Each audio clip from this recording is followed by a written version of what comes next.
नमस्कार। चूरू जिले के जितने भी किसान हैं उन सभी किसान भाइयों के लिए आज एक बहुत ही महत्वपूर्ण जानकारी इस वीडियो में मैं अपलोड कर रहा हूं। जितने भी हमारे इस वीडियो को देखने वाले दर्शक हैं उन सब से मेरा निवेदन है कि ये जानकारी हमारे जो किसान हैं उन तक पहुंचनी बहुत ही ज़रूरी है। अगर नहीं पहुंची तो उनको बहुत बड़ा नुकसान हो सकता है, इसलिए सभी इस जानकारी को सभी किसानों तक ज़रूर पहुँचाएँगे।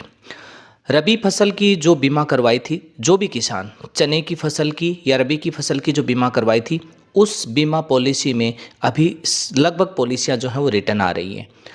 जिस भी किसान ने केसीसी नहीं करवा रखी है और केसीसी नहीं करवा रखी है उस सभी किसानों ने सीएससी सेंटर पर जाकर अपनी फसल की बीमा करवाई थी। वो सभी फसल की बीमा जो हैं वो सब अब वेरिफिकेशन होगा और वेरिफिकेशन होने के बाद ही अप्रूव होगा। अब वेरिफिकेशन की प्रोसेस क्या है, इसकी क्या जानकारी है, ये मैं आप लोगों को इस वीडियो में बता रहा हूँ, जिसको आपको समझना बहुत ही ज़रूरी है। और उसके बाद आप अपनी बीमा पॉलिसी की वेरिफिकेशन ज़रूर करवा लें ताकि आपकी पॉलिसी रिटर्न या कैंसिल ना हो। चूरू जिले के अंदर 848 पॉलिसी बैक आई हैं जो सीएससी सेंटर पर बनी हैं, वो पॉलिसी बैक आई हैं। उनमें से हो सकता है कि किसी भी किसान की पॉलिसी हो सकती है।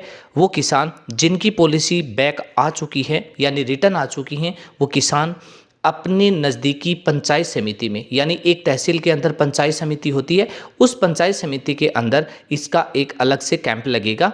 उस कैंप के दौरान किसान को स्वयं को अपने डॉक्यूमेंट लेकर उस कैंप में जाना है। जो कैंप 8 तारीख से शुरू होगा, 8 फरवरी 2024 से शुरू होगा, 15 फरवरी 2024 तक ये कैंप चलेगा। इस कैंप के दौरान अब तक जितने किसानों की बीमा वापस आ चुकी है, रिटर्न आ चुकी है, वही किसान अपने ओरिजिनल डॉक्यूमेंट के साथ एक फ़ोटोकॉपी का सेट लेकर अपनी पंचायत समिति में जाएंगे और पंचायत समिति में जाकर अपने डॉक्यूमेंट वेरिफिकेशन करवाएंगे। आपको आवश्यक डॉक्यूमेंट कौन कौन से लेके जाने हैं, इसमें एक महत्वपूर्ण बैंक की पासबुक, आपका बुआई प्रमाण पत्र, जमाबंदी और एक आधार कार्ड।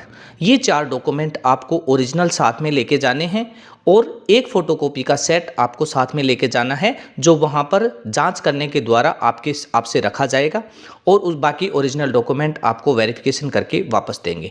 एक जानकारी बहुत ही महत्वपूर्ण है, वो किसान ज़रूर समझ लें कि अपनी पॉलिसी को चेक करवाने के लिए किसान को स्वयं को जाना होगा।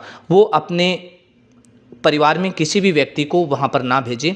अगर कोई व्यक्ति वृद्ध या बूढ़ा व्यक्ति है, अगर वो चलने में सक्षम नहीं है तो वो अपने बेटे को भेज सकता है।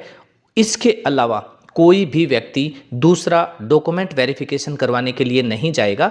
अगर आप किसी दूसरे व्यक्ति को वेरिफिकेशन के लिए भेजेंगे तो आपकी पॉलिसी जो है वो रिजेक्ट हो सकती है, क्योंकि ये अब की बार रिलायंस कंपनी के द्वारा वेरिफिकेशन करवाया जा रहा है कि क्या पॉलिसी जो है वो किसान ने स्वयं ने करवाई है या फिर कोई इसका बेनिफिट और तो नहीं ले रहा है। इसलिए आपको जितने भी किसानों को अभी तक जिनकी पॉलिसी बैक आई हैं उन सभी किसानों को अपनी पंचायत समिति में जाकर अपने डॉक्यूमेंट वेरिफिकेशन करवाने हैं और अपनी पॉलिसी को अप्रूव कराना है। जैसे ही आपके डॉक्यूमेंट चेक हो जाएंगे, आपके डॉक्यूमेंट सत्य पाए जाएंगे, आप स्वयं वहां प्रेजेंट होंगे तो ही आपकी पॉलिसी को अप्रूव किया जाएगा, वरना वहीं पर आपकी पॉलिसी रिजेक्ट हो जाएगी। इसलिए किसान विशेष करके इस बात का ध्यान रखेगा कि उसको पॉलिसी चेक करवाने के लिए स्वयं को जाना है, ओरिजिनल डॉक्यूमेंट के साथ एक फ़ोटोकॉपी का सेट भी लेके जाना है।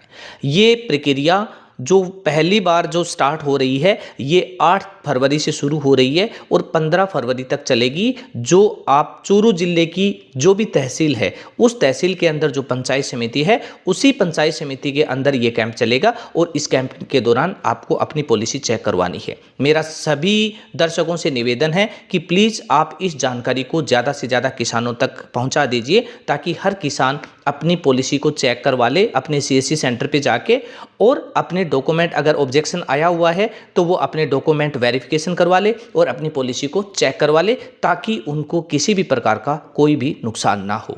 ये प्रक्रिया पहली बार हो रही है, इसलिए मैं आप लोगों को ये जानकारी बिल्कुल डिटेल के साथ मैंने आपको भेज दी है। काफ़ी पॉलिसी बैक आई हैं, इसलिए मैं आपको ये जानकारी भेज रहा हूँ। मेरा वीडियो अगर अच्छा लगे आप शेयर करना, लाइक और कमेंट करके मुझे ज़रूर बताना कि मैंने जो जानकारी आप लोगों को दी है अच्छी लगी है। तो इस प्रकार की जानकारी मैं समय समय पर आप लोगों के लिए अवेलेबल कराता रहूँ।